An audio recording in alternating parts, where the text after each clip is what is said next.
ഞാനിന്ന് തയ്യാറാക്കിയിരിക്കുന്നത് ഈസി ആയിട്ട് പെട്ടെന്ന് തയ്യാറാക്കാൻ പറ്റുന്ന ഒരു ഈവനിങ് റെസിപ്പി തന്നെയാണ് കേട്ടോ. ബ്രെഡ് ഉണ്ടെങ്കിൽ നമുക്ക് ടേസ്റ്റി ആയിട്ട് തയ്യാറാക്കാൻ പറ്റുന്ന ഒരു സ്നാക്സ് തന്നെയാണിത്. അപ്പോൾ അധികം ആൾക്കാർക്കും അറിയാവുന്ന ഒരു സ്നാക്സ് തന്നെ ആയിരിക്കും. എന്നാലും അറിയാത്തവർക്ക് വേണ്ടിയിട്ട് ഞാൻ കാണിക്കുന്നതേ ഉള്ളൂ.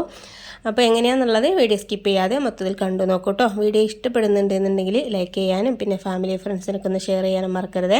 പിന്നെ സബ്സ്ക്രൈബ് ചെയ്യാതെ കാണുന്നവരുണ്ടെങ്കിൽ ഒന്ന് സബ്സ്ക്രൈബ് ചെയ്ത് സപ്പോർട്ടുകയും ചെയ്യണേ. ആ തൊട്ടടുത്ത് കാണുന്ന ബെല്ലൈക്കണും കൂടി ഒന്ന് പ്രസ് ചെയ്തിട്ട് അതിൽ കാണുന്ന ഓൾ എന്ന ഓപ്ഷൻ തന്നെ ക്ലിക്ക് ചെയ്യാൻ മറക്കരുത്. എന്നാലാണ് ഞാൻ പുതിയ പുതിയ വീഡിയോസൊക്കെ ഇടുമ്പോൾ നിങ്ങൾക്ക് നോട്ടിഫിക്കേഷൻ കിട്ടുകയുള്ളൂ. അപ്പോൾ നമുക്ക് പെട്ടെന്ന് തന്നെ വീഡിയോയിലേക്ക് കിടക്കാം. അതിന് വേണ്ടിയിട്ട് ഞാൻ ഈ ഒരു ബൗളിലേക്ക് 2 കോഴിമുട്ട പൊട്ടിച്ച് വെച്ചിട്ടുണ്ട്. അപ്പോൾ ഫ്രിഡ്ജിൽ വെച്ചതാണെങ്കിലും കുഴപ്പമൊന്നുമില്ല കേട്ടോ. 2 എണ്ണത്തിൻ്റെ അളവാണ് ഞാൻ കാണിച്ചിരിക്കുന്നത്. അപ്പോൾ കൂടുതൽ അളവ് തയ്യാറാക്കുകയാണെങ്കിൽ അതിനനുസരിച്ച് മുട്ടയുടെ അളവും കൂട്ടാവുന്നതേ ഉള്ളൂ. പിന്നെ അതിലേക്ക് 2 ടേബിൾ സ്പൂൺ പാൽ ഒഴിച്ച് കൊടുത്തിട്ടുണ്ട്. പിന്നെ ഏലക്കായ പൊടിച്ചത് കൂടി ചേർത്ത് കൊടുക്കുന്നുണ്ട്. പിന്നെ ഞാൻ അതിലേക്ക് കുറച്ച് ചെറിയ ജീരകം പൊടിച്ചത് ചേർത്ത് കൊടുക്കുന്നുണ്ട് കേട്ടോ. അത് ഓപ്ഷണലാണ്, നിങ്ങൾക്ക് താല്പര്യം ഉണ്ടെങ്കിൽ ചേർത്ത് കൊടുത്താൽ മതിയാവും. അപ്പോൾ ഏലക്കായയുടെയും ചെറിയ ജീരകത്തിൻ്റെയും കൂടി ഫ്ലേവർ ആകുമ്പോൾ നല്ലൊരു ടേസ്റ്റും കാര്യങ്ങളുണ്ടാവും. അപ്പോൾ ഏതെങ്കിലും ഒന്ന് മതിയെങ്കിൽ അങ്ങനെ ചെയ്തെടുക്കാം. ഇനി നമുക്കതിലേക്ക് മധുരത്തിന് ആവശ്യമുള്ള പഞ്ചസാരയാണ് ചേർത്ത് കൊടുക്കുന്നത്. ഞാനൊരു 3 ടേബിൾ സ്പൂൺ പഞ്ചസാര ഞാനിതിലേക്ക് ഇട്ട് കൊടുക്കുന്നുണ്ട്. അപ്പോൾ അത്യാവശ്യം മധുരമുണ്ട് കേട്ടോ, ഓവറായിട്ടുണ്ടായിരുന്നില്ല. അപ്പോൾ കൂടുതൽ വേണമെന്നുള്ളവരാണെങ്കിൽ 1 ടേബിൾ സ്പൂൺ കൂടി ഇട്ട് കൊടുക്കാവുന്നതേ ഉള്ളൂ. അതിനുശേഷം നല്ല രീതിയിലൊന്ന് മിക്സാക്കി എടുക്കാം കേട്ടോ. കോഴിമുട്ടയും പഞ്ചസാരയൊക്കെ നല്ല രീതിയിലൊന്ന് മെൽറ്റായിട്ട് നല്ല രീതിയിലൊന്ന് മിക്സാക്കി ഇടണേ. അതുപോലെ നമുക്കിതൊന്ന് മിക്സാക്കി എടുക്കാം. അപ്പോൾ പഞ്ചസാരയ്ക്ക് പകരം പഞ്ചസാര പൊടിച്ച് ചേർത്ത് കൊടുത്താലും മതി കേട്ടോ. അപ്പോൾ നമുക്ക് പെട്ടെന്ന് മിക്സ് ചെയ്ത് കിട്ടാനായിട്ടും ഈസി ആയിരിക്കും. അപ്പോൾ ഇതുപോലെ നല്ല രീതിയിലൊന്ന് മിക്സാക്കി എടുത്തിട്ടുണ്ട്.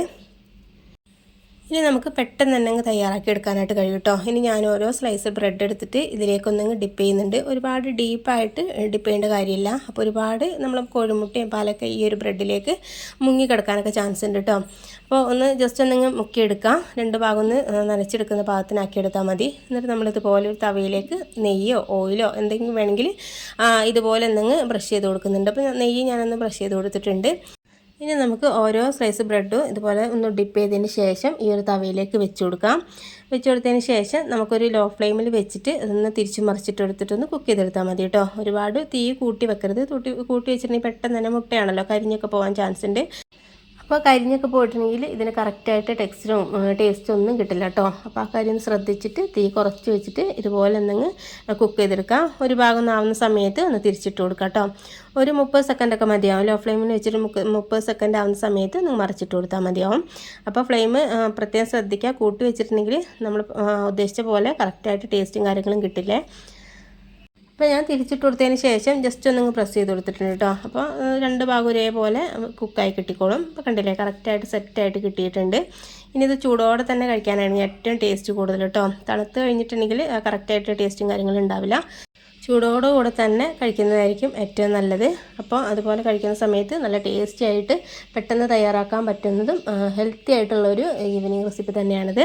അപ്പോൾ ബ്രെഡൊക്കെ കൊണ്ടുവരുന്ന സമയത്ത് ഇതുപോലെ ഒന്ന് ട്രൈ ചെയ്ത് നോക്കുകയും ഫീഡ്ബാക്ക് അറിയിക്കാനും മറക്കരുത്.